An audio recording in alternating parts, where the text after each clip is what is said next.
Bonjour à toutes et à tous. Aujourd'hui, nous poursuivons le cours du chapitre 21.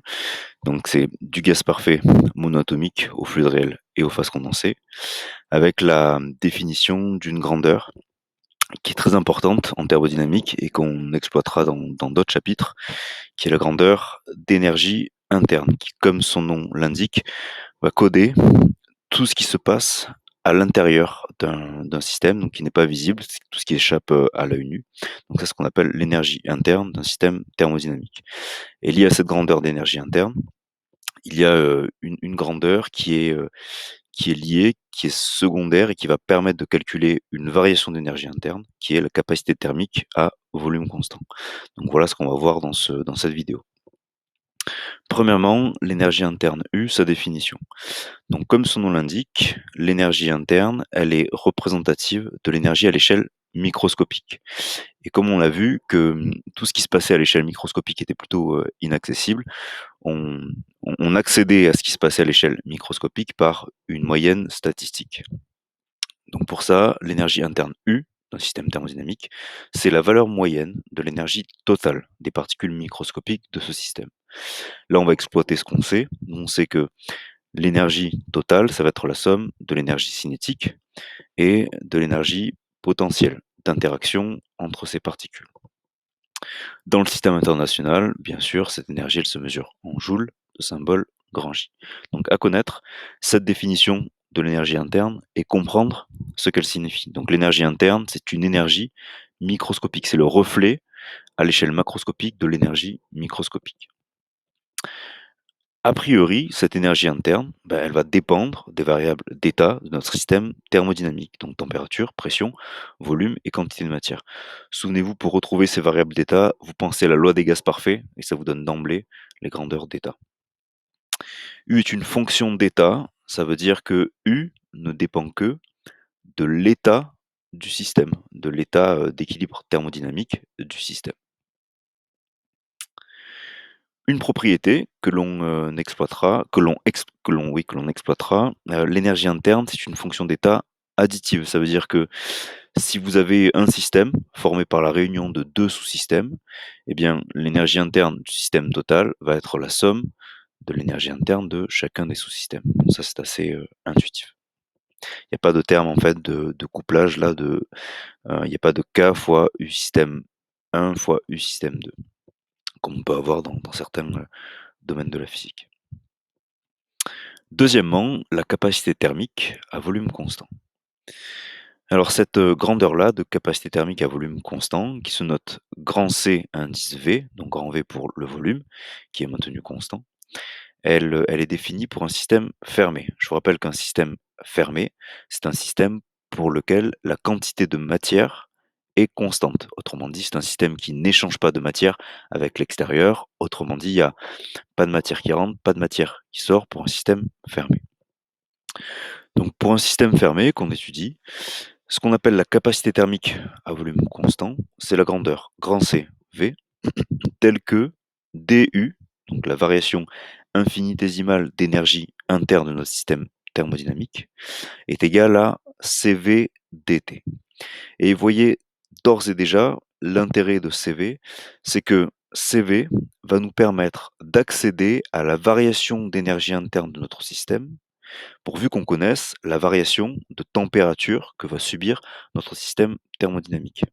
Donc CV, en quelque sorte, c'est une grandeur qui va nous permettre d'accéder à la variation d'énergie interne.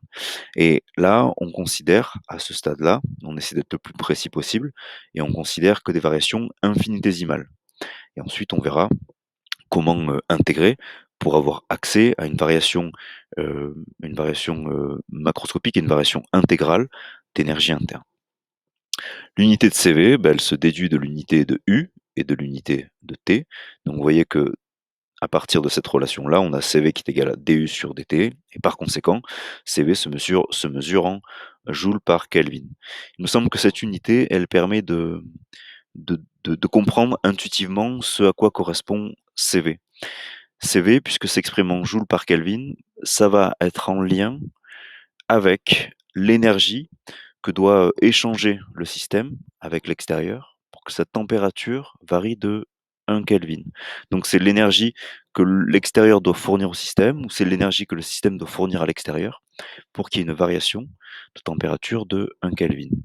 Et bien que l'échelle de température des degrés Celsius soit différente de l'échelle de température des Kelvin, une variation d'1 degré Celsius, c'est la même chose qu'une variation d'1 Kelvin. Je reprends cette phrase-là, je la reformule. Bien que 1 degré Celsius soit différent d'1 Kelvin, si vous augmentez la température d'1 Kelvin d'un corps, vous augmentez la température de ce corps aussi d'1 degré Celsius, parce qu'il y a juste un décalage de 273,15. Mais ça revient au même. Donc delta T, qu'il soit exprimé en degrés Celsius ou en Kelvin, correspond à la même valeur numérique. Cette capacité thermique CV, a priori, elle dépend de la température. Alors on va voir que dans certains cas, on peut considérer que c'est une constante, c'est indépendant de la température, mais a priori, CV dépend de la température. Donc si on veut calculer la variation d'énergie interne, ben on va sommer CV qui a priori dépend de T fois dt. Donc on va faire une intégrale de TI à TF où TI est la température initiale du corps et TF sa température finale. Donc si on résume là, bien comprendre ce qu'est l'énergie interne et connaître la définition de la capacité thermique à volume constante à travers cette relation-là. Voilà à ce stade-là ce qui est important. Cette capacité thermique à volume constant, c'est une grandeur extensive, c'est-à-dire que si vous sommez 2 systèmes, vous allez sommer les capacités thermiques à volume constant. Donc en lien avec ça, hem, pour un échantillon de corps pur, dont on a la quantité de matière petite n, eh bien, on peut calculer la capacité thermique à volume constant de cet échantillon de quantité de matière n à partir de la relation, à partir de l'expression de la grandeur CVM qui correspond à la capacité thermique à volume constant molaire. Donc, ce qu'on note CVM, c'est la capacité thermique molaire à volume constant. CVM, on peut le retrouver à partir de cette relation-là. Ça va s'exprimer en joule par Kelvin par mol, parce que CV, la capacité thermique à volume constant, s'exprime en joule par Kelvin. Ça, c'est une manière, par conséquent, vous voyez, de calculer la capacité thermique à volume constant si l'information dont on dispose, c'est la quantité de matière N du système. Si on considère un autre cas, dans lequel on ne nous fournit pas la quantité de matière N du système, mais sa masse. Auquel cas, ce qu'on va exploiter, c'est cette relation-là. CV est égal à petit m, la masse du système thermodynamique, fois petit c fois V. Et petit c fois V, ça désigne la capacité thermique à volume constant, mais cette fois-ci massique. Ces formules-là, en soi, en elles-mêmes, elles ne sont pas compliquées. La difficulté, elle provient de la notation. Elle provient des notations qu'on emploie. Mais ces formules-là, vous les retrouvez par analyse dimensionnelle. Vous vérifiez la cohérence dimensionnelle de ces relations-là. La difficulté, donc j'attire votre attention là-dessus, c'est qu'on a trois notations différentes pour la capacité thermique à volume constant. Il y a grand C, V, grand C, V, petit m, et petit c, V. Il y a 3 notations parce qu'il y a 3 grandeurs qui sont liées. Il y a donc grand CV, c'est la capacité thermique à volume constant d'un système. CVM, c'est la capacité thermique à volume constant molaire. Le petit m, il est là pour dire molaire, il n'est pas là pour dire massique. Faites attention à ça, ça c'est une notation qui est propre à la thermodynamique et qui parfois rentre en compétition avec des notations qu'on peut avoir en chimie où on va noter par exemple C indice petit m la concentration massique. En thermodynamique, quand on met un petit m en indice, c'est pour dire molaire. Donc cette convention, vous devez l'apprendre. Donc CVM, c'est la capacité thermique à volume constant molaire. Et enfin, il y a petit c, avec V en indice, qui est la capacité thermique à volume constant. Donc ça, c'est toujours pareil. Maintenant, c'est massique. Et cette capacité thermique à volume constant massique, elle s'exprime en joule par Kelvin par kilogramme. Et ça, on peut le retrouver à partir de cette relation-là. Donc j'enfonce le clou là, sur ça, j'insiste bien. Donc remarque, il faut être vigilant sur les notations de ces capacités, car elles sont très proches, elles sont semblables. De manière générale, et c'est une convention, c'est-à-dire que c'est une règle que vous devez apprendre. On utilise une notation suivante. Pour une grandeur extensive, qu'on note de manière générale A, on note petit a minuscule, la grandeur massique associée. Et grand A indice petit m, la grandeur molaire associée.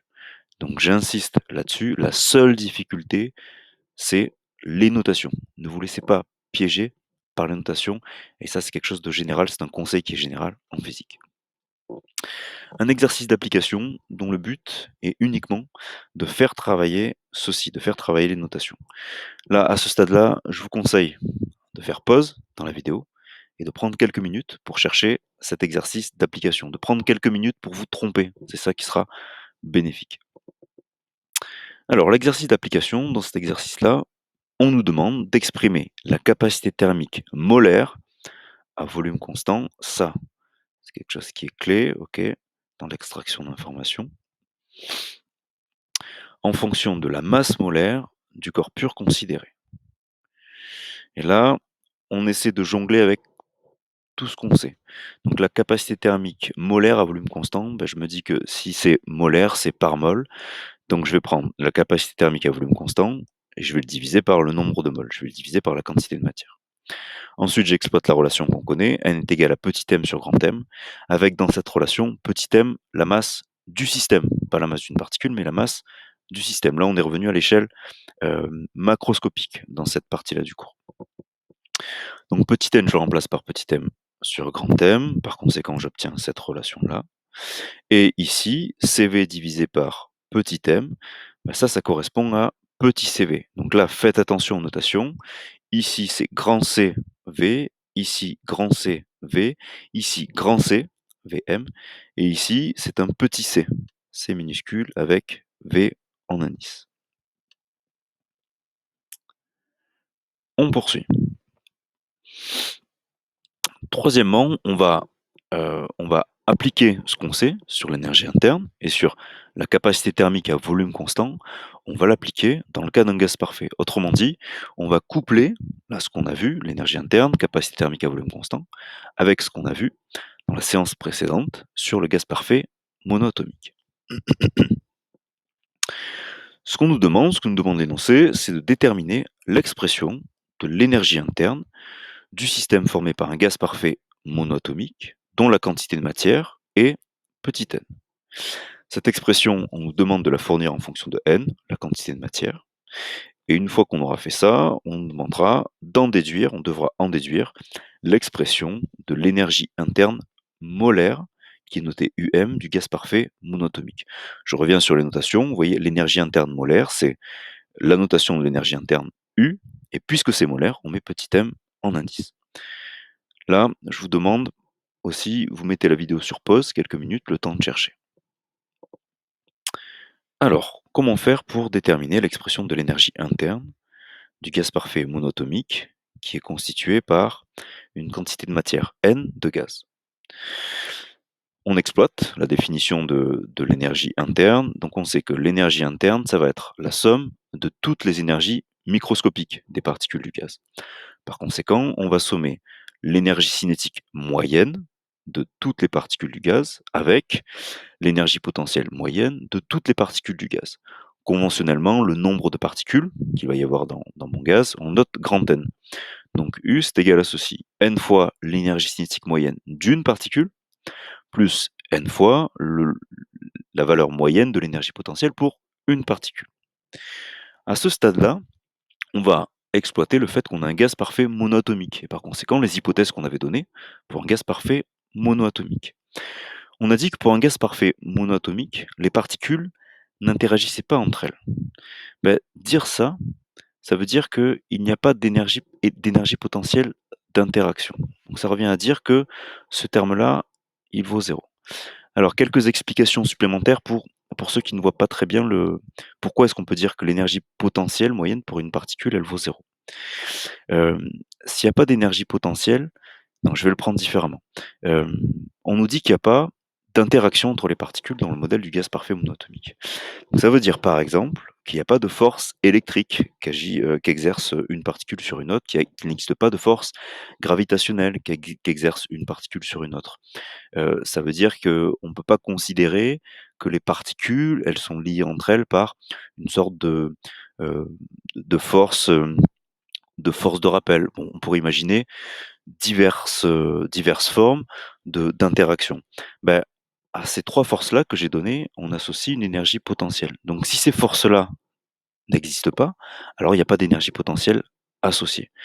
Donc je reprends, puisqu'il n'y a pas d'interaction entre les particules, dans le cadre du modèle du gaz parfait monatomique, s'il n'y a pas d'interaction, alors il n'y a pas d'énergie potentielle d'interaction. Par conséquent, donc ce terme-là vaut 0 et il nous reste juste U est égal au nombre de particules fois l'énergie moyenne de l'énergie cinétique d'une particule. Ici, on exploite un résultat de physique statistique qu'on a admis, qui est le fait que l'énergie cinétique moyenne d'une particule, c'est 3,5 fois Kb fois T. Kb, c'est la constante de Boltzmann, qui a une certaine valeur que vous ne devez pas connaître par cœur. Et T, c'est la température du système considéré. Et ici, on est à l'équilibre thermodynamique à une température donnée. OK, on nous demande d'exprimer l'énergie interne en fonction de la quantité de matière. Par conséquent, ici je fais apparaître n en exploitant le fait que le nombre de particules que je vais avoir, c'est le nombre de paquets, le nombre de moles, fois le nombre d'entités que j'ai dans un paquet, que j'ai dans une mole qui correspond au nombre d'Avogadro. Ça me donne ceci, donc là j'ai remplacé grand N par petit n fois Na. Et ici on reconnaît, mais on reconnaît parce qu'on a appris la définition de R, on reconnaît ici Na fois Kb, qui correspond à R, la constante des gaz parfaits. En revanche, la valeur de la constante des gaz parfaits, elle, vous devez la connaître, à 3 ou 4 chiffres significatifs, 8,314 joules par Kelvin par mol. Par conséquent, pour un gaz parfait monoatomique, on a l'énergie interne qui est égale à 3,5 de N fois R fois T.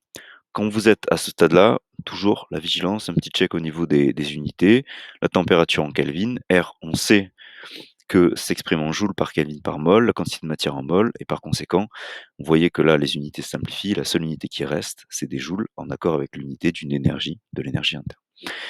Donc ce résultat-là, à savoir retrouver, moi je vous déconseille de l'apprendre par cœur, sauf si vous avez vraiment une très bonne mémoire. Mais je vous conseille de limiter le nombre de choses que vous avez à apprendre par cœur. Euh, En revanche, le peu de choses que vous savez, de bien les savoir et ensuite de retrouver un maximum de choses.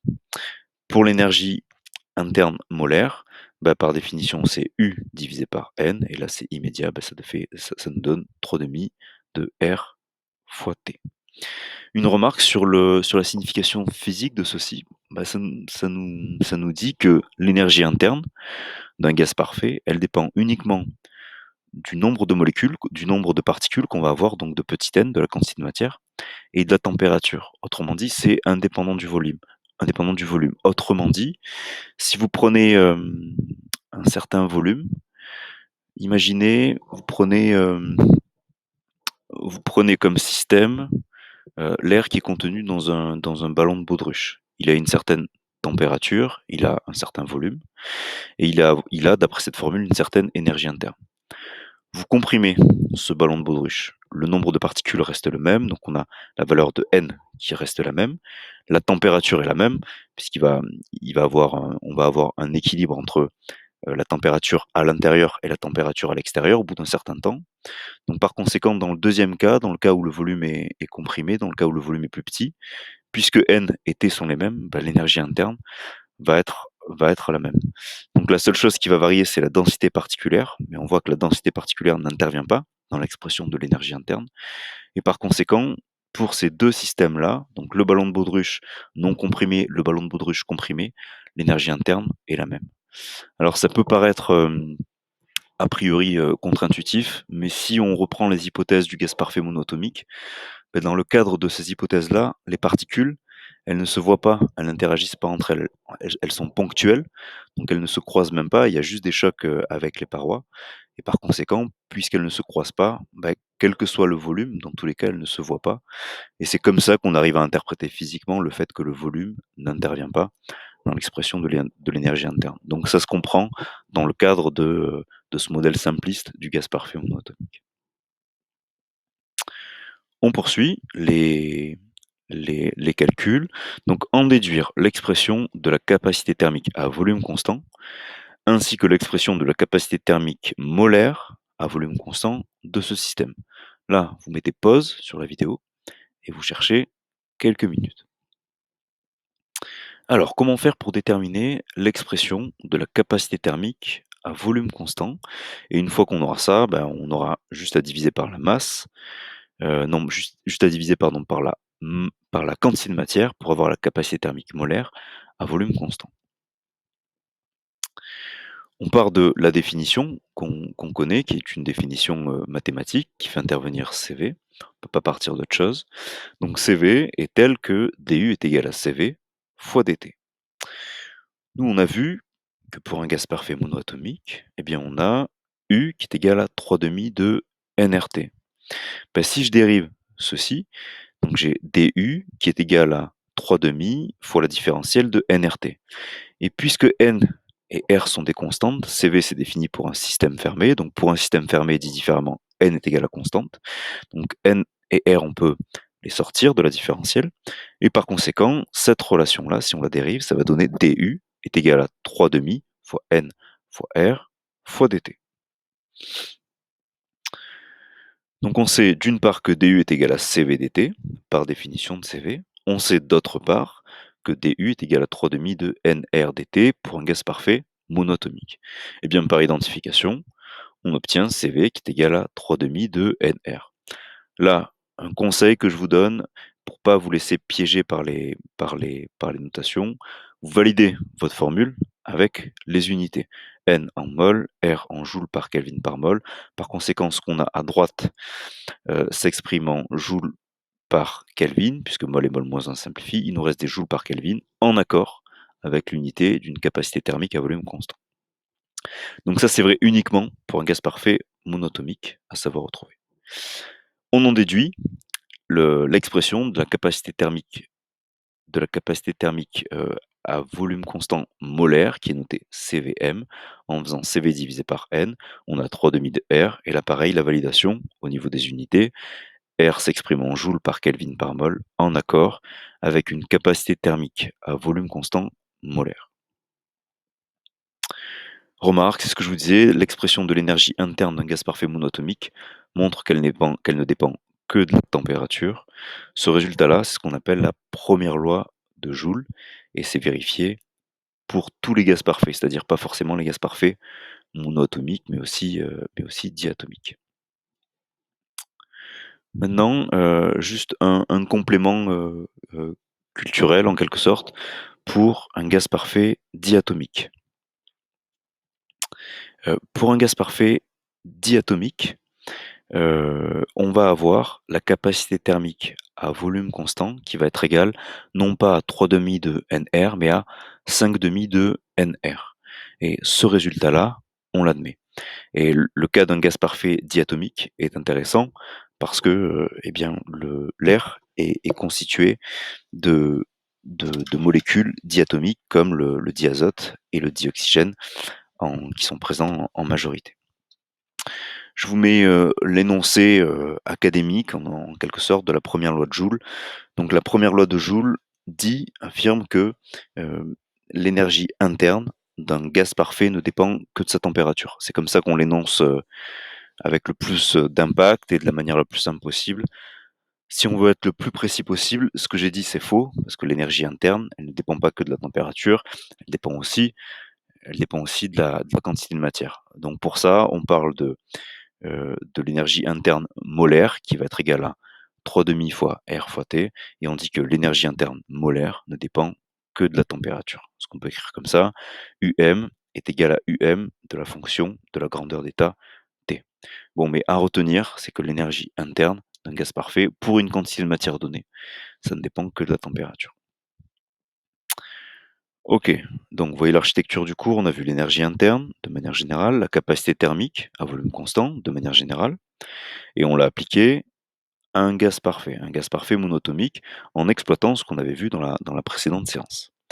Maintenant, on va voir ce qu'on peut dire pour l'énergie interne et pour la capacité thermique à volume constant dans le cadre d'une phase condensée.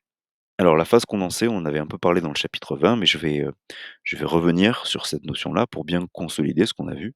Donc c'est essentiellement des rappels pour ce petit a. Donc on présente le modèle de la phase condensée idéale. On appelle phase condensée un solide ou un liquide. Donc une phase condensée, comme son nom l'indique, elle se distingue fortement des gaz par le fait que c'est beaucoup plus condensé, c'est-à-dire concrètement que la masse volumique, elle va être beaucoup plus importante. Donc la masse volumique pour une phase condensée est beaucoup plus importante, d'où son nom, et typiquement, elle va être 1000 fois plus grande que la masse volumique d'un gaz.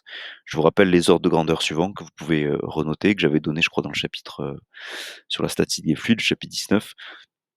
La masse volumique pour l'eau liquide dans les conditions usuelles, c'est de 1000 kilogrammes par mètre cube. Donc 1 mètre cube, ce volume-là, pèse, si on le remplit d'eau liquide, ça pèse 1000 kilogrammes.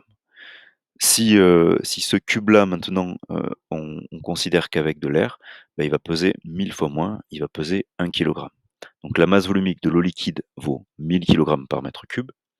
La masse volumique de l'air, dans des conditions usuelles, vaut 1 kilogramme par mètre cube.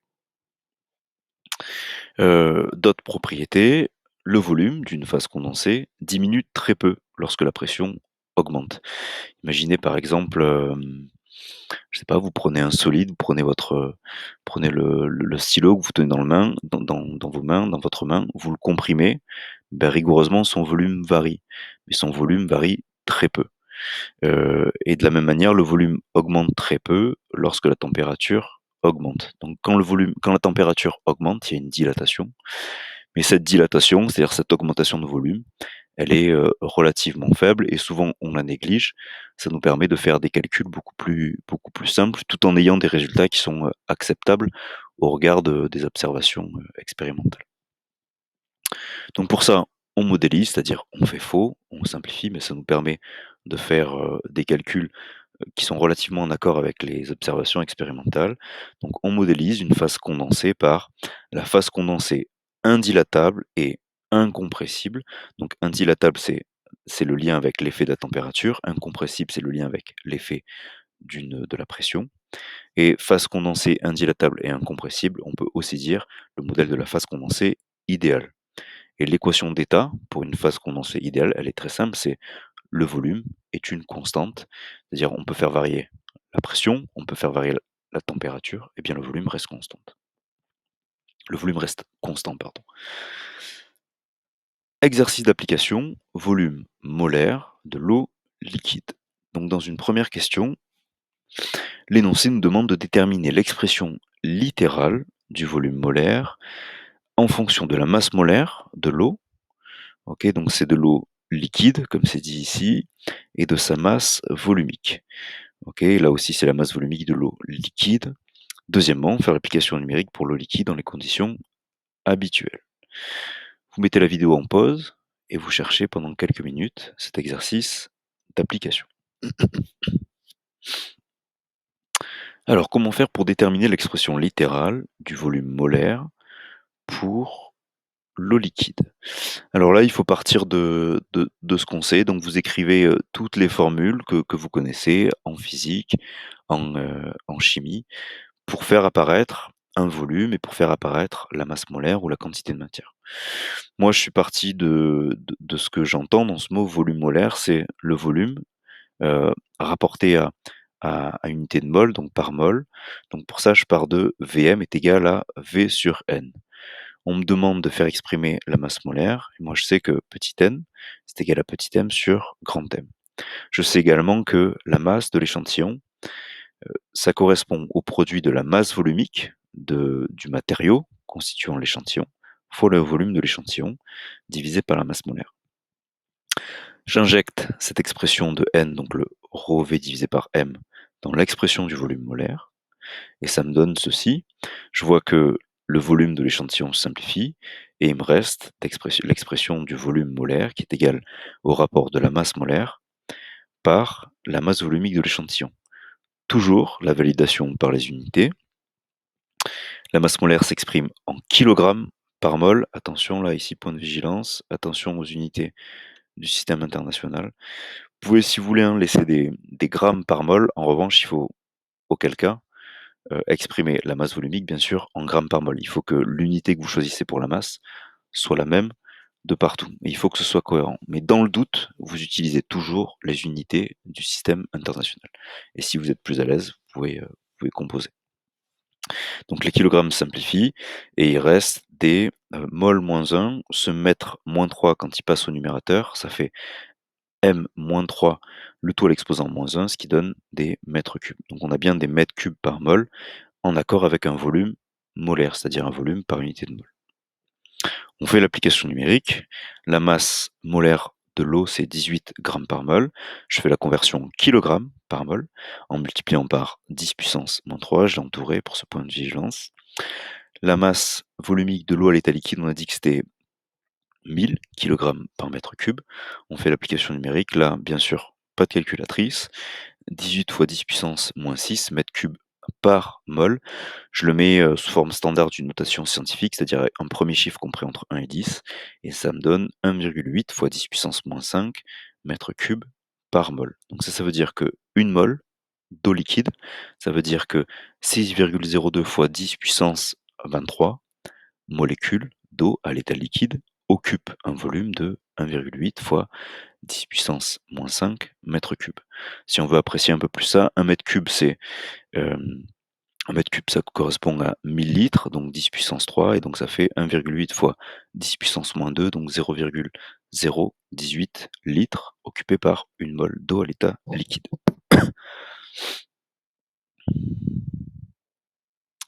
On poursuit avec l'énergie interne et la capacité thermique à volume constant pour une phase condensée idéale. Alors, ici, on va admettre plusieurs résultats. Donc, d'une part, on admet que l'énergie interne d'une phase condensée idéale, autrement dit incompressible et indilatable, elle ne dépend, cette énergie interne, que de la température. Elle ne dépend pas d'autres facteurs comme par exemple le volume ou la pression. Dans le domaine des températures ordinaires auxquelles on travaille, la capacité thermique à volume constant des solides est constante. Et pour de nombreux liquides, tels que l'eau, cette capacité thermique, elle est également constante sur une large gamme de températures. Donc, on va simplifier, ok, et on va considérer que, puisque cette capacité thermique, elle est forcément à volume constant pour une phase condensée, parce que le volume d'une phase condensée varie très peu et il peut être considéré comme constant. On va parler aussi simplement de la capacité d'un corps pur solide ou liquide.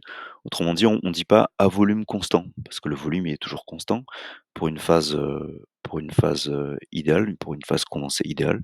Donc on note même plus le V en indice et on met juste grand C. Hem, Quelques remarques sur les ordres de grandeur. Je vous conseille d'apprendre, de retenir la donnée, suivante, la valeur numérique suivante, qui est la capacité thermique massique de l'eau liquide, équivaut dans les températures usuelles 4,18 kilojoules par kilogramme par Kelvin.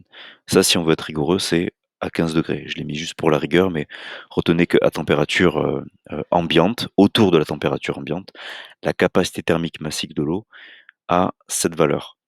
Une remarque sur les notations, ici on s'intéresse à la capacité thermique massique de l'eau. Par conséquent, vous voyez, j'ai noté un petit c, comme comme toutes les grandeurs massiques en thermodynamique. Hem, Qu'est-ce que ça signifie si on essaie d'interpréter ceci?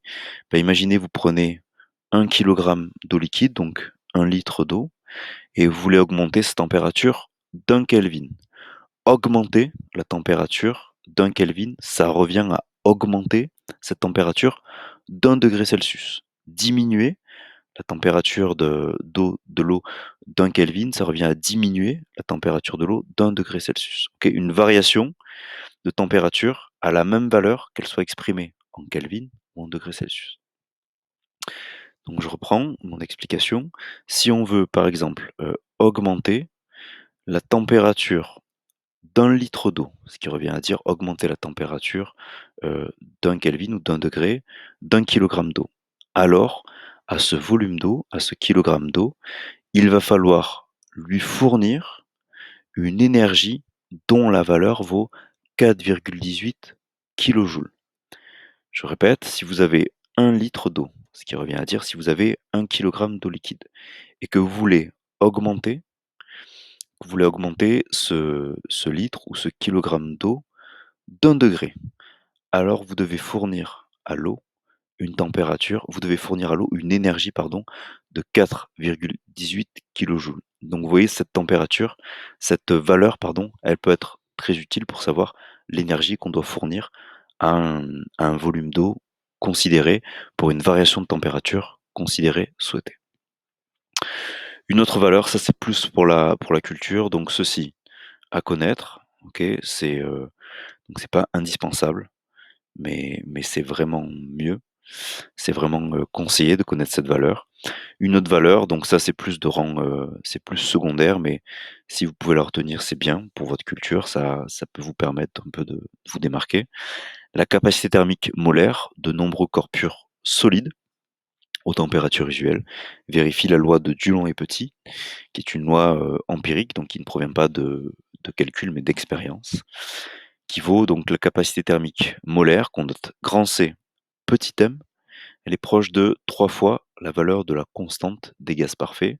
Donc la valeur de la constante des gaz parfaits, c'est 8,314, donc c'est environ 25 joules par Kelvin par mol. Donc vous voyez que si vous avez une mol de solide, quel qu'il soit, si vous avez une mol de solide quel qu'il soit et que vous voulez augmenter sa température d'un Kelvin ou d'1 degré, ce qui revient au même, alors il faut lui fournir une énergie de 25 joules. Je résume les points importants de ce qu'on a dit pour une phase condensée idéale. L'énergie interne d'une phase condensée idéale, elle ne dépend que de la température. Et vous voyez, c'est un peu comme pour le gaz parfait. Et on considère, sauf mention contraire dans l'énoncé, que la capacité thermique à volume constant d'une phase condensée, c'est une constante. Alors, on va mettre en application ceci en s'intéressant à la variation de l'énergie interne molaire entre deux températures pour une phase condensée. Donc, en considérant comme constante la capacité thermique à volume constant pour une phase condensée, donc ça c'est ce qu'on a dit ici, là, dans le deuxième point, donner l'expression d'une variation d'énergie interne lorsque une phase condensée passe d'une température qu'on note TI à une température finale qu'on note TF. Et dans cette expression-là, on notera C, la capacité thermique de la phase condensée. Ce calcul-là, quand vous allez voir la réponse, vous allez vous dire que c'est très simple. Néanmoins, prenez le temps de chercher pour retenir cette réponse-là. Donc là, vous mettez la vidéo en pause quelques minutes, le temps de revenir sur ce qu'on a déjà vu et d'essayer d'exploiter ce qu'on a déjà vu pour répondre à la consigne qui vous est posée. Alors, comment faire pour exprimer? Donc, ce qu'on va exprimer, c'est la variation d'énergie interne pour une phase condensée, c'est-à-dire pour un solide ou un liquide, qu'on fait passer d'une température TI à TF. Et donc là, il n'y a pas, il y a pas de hiérarchie particulière, c'est-à-dire TI peut être supérieur ou inférieur à TF. Donc on exploite ce qu'on a dit. euh, pour une variation qui s'effectue à volume constant, on a DU qui est égal à CV fois DT. Pour une phase condensée, CV, on le note C. Ça nous est rappelé dans l'énoncé de la consigne, dans la consigne. Par conséquent, cette relation-là, je peux la noter, DU est égal à C fois DT. Cette relation-là, je vais l'intégrer entre TI et TF, entre la température initiale et la température finale. Donc j'intègre entre deux états d'équilibre thermodynamique. Donc DU, je vais le faire varier entre UI et UF, et dt, on le fait varier entre TI et TF.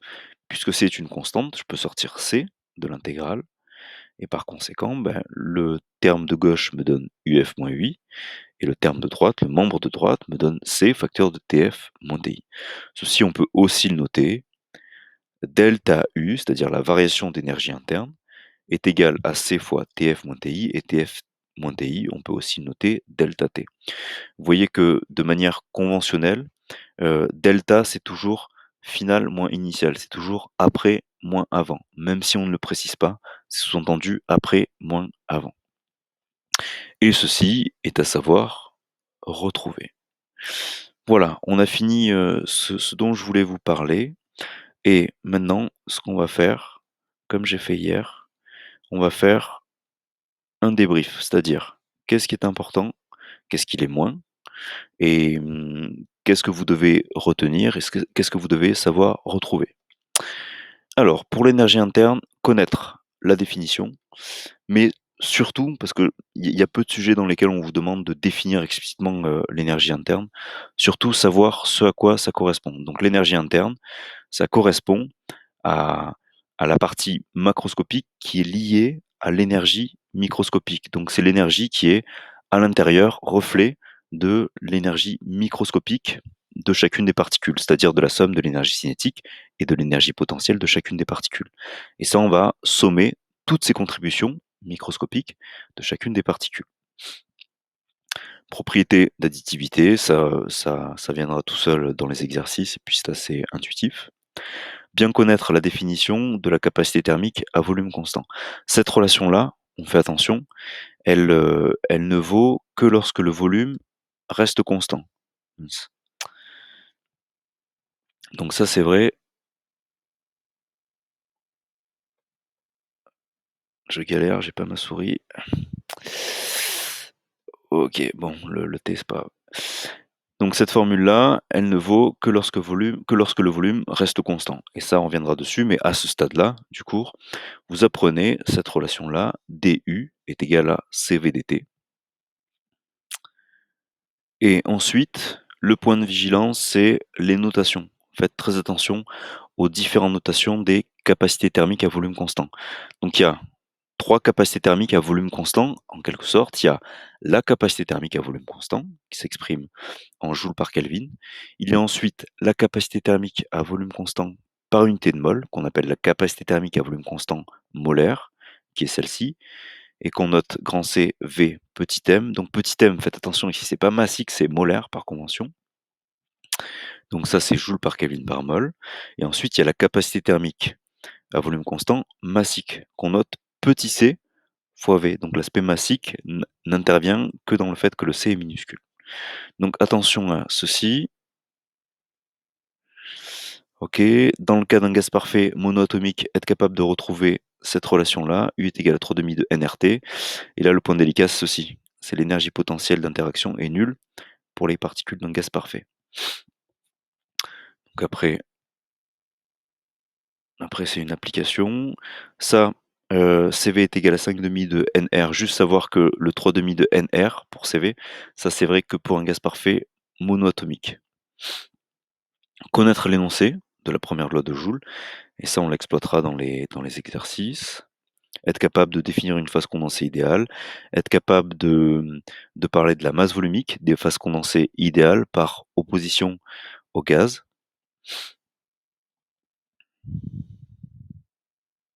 Connaître la capacité thermique de l'eau à température et pression ambiante et savoir que l'énergie interne d'une phase condensée ne dépend que de la température et que la capacité thermique à volume constant pour une phase condensée est une constante. Et après, c'était une application. OK, j'avais une dernière chose sur laquelle je voulais revenir, que j'ai oublié, j'aurais dû commencer par ça. Hier, j'ai une question, intéressante qui m'a été posée sur l'intérêt du libre parcours moyen. Parce que c'est vrai que dans le chapitre 20, je parle du libre parcours moyen et je crois que je fais pas le lien avec le reste. Donc je reviens là-dessus. L'intérêt du libre parcours moyen, ça permet de définir de manière plus précise l'échelle mésoscopique. Et en fait, l'échelle mésoscopique, donc on avait dit qu'elle se situe, à mi-chemin entre l'échelle microscopique et l'échelle macroscopique. Et on peut être plus précis que ceci en exploitant la définition du libre parcours moyen. Et l'échelle mésoscopique, donc plus précisément, on peut dire que c'est l'échelle qui se situe entre, bien sûr, l'échelle macroscopique, mais le libre parcours moyen. Et ça va permettre de quantifier l'échelle mésoscopique. Par exemple, pour un liquide, la valeur du libre parcours moyen, elle est de l'ordre de 10 puissance moins 10 mètres. Par conséquent, puisque l'échelle macroscopique elle est de l'ordre du mètre, l'échelle mésoscopique, elle se situe à peu près à mi-chemin entre 10 puissance moins 10 mètres et 1 mètre. Bah, si vous faites, si vous regardez, la valeur moyenne de L entre 10 puissance moins 10 et 1, typiquement, bah, l'échelle moyenne, c'est 10 puissance moins 5, 10 puissance moins 6 mètres. Et on retrouve bien la valeur de l'échelle mésoscopique typiquement qu'on donne. Si maintenant on s'intéresse à un gaz, bah, la dimension des particules de gaz sont les mêmes que la dimension des particules de liquide. La seule chose qui va varier, c'est l'espace entre ces particules, ou dit différemment, c'est le libre parcours moyen.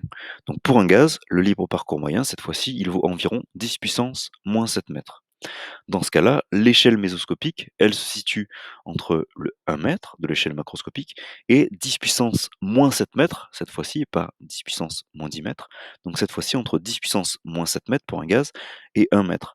Mais entre 10 puissance moins 7 mètres et 1 mètre, typiquement, au milieu, l'échelle intermédiaire, c'est 10 puissance moins 3,5 mètres. Donc on majeure par 10 puissance moins 3 mètres. Et on voit que pour un gaz, l'échelle mésoscopique, c'est 1 millimètre.